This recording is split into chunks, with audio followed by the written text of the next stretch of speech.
Sumit, I want to bring in Adit as well. Adit, I leave the last word with you. Do you think Pakistan will be able to achieve what it's attempting to at this point in time, which is to convince the world that it had nothing to do with the terrorist attack in India? And why do you think that they've chosen these three specific nations to tour? You asked the same question to Sumit, and the immediate thought that came to me is a scene from a Govinda movie where Prem Chopra is saying "Nanga nahega kya, nichodega kya." So that is why it's only three nations instead of the 33, because they really have no monies to pay even their diplomats, their bureaucrats sitting abroad, and which is why it's only three nations. Pakistan is a country which, as Ambassador Kapoor has highlighted, is a country which glorifies Osama bin Laden as a martyr. It shelters the world's most dangerous, most wanted terrorists. What are you going to speak to the world about? Where is the message of peace?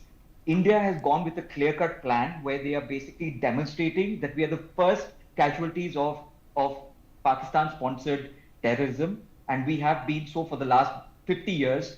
Pakistan has a stated objective, a stated policy called Operation Topak, which was launched in the 70s, where they want to bleed India with 1,000 cuts using asymmetrical warfare. And that is what we're basically telling the world, that, we may be the first casualties, but, you are not too far behind. Osama bin Laden was found 800 meters away from a Pakistani military compound.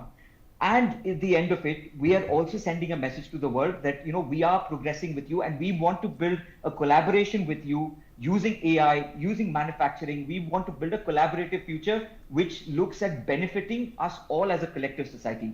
What is the message that the Pakistani delegation is going to send to the world about Hizbul Mujahideen and Lashkar-e-Toiba? And, it's going to be very predictable to see Bilawal Bhutto, speak about Narendra Modi as the butcher of Gujarat. I want the Indian media to highlight this. Bilawal Bhutto himself is a son of the butcher of Kashmir. He is the grandson of the butcher of Bangladesh, where 5 million Bangladeshis were brutally killed. 50 million Bangladeshi women 30 million Bangladeshi women were barbarically raped. So, this kind of hypocrisy has to be called out, not only just by the Indian media, but also that by the global media. And I hope that the global media takes this into account and asks Bilawal Bhutto all of these compelling questions when he dares to call the Prime Minister of India the butcher of Gujarat. Devika.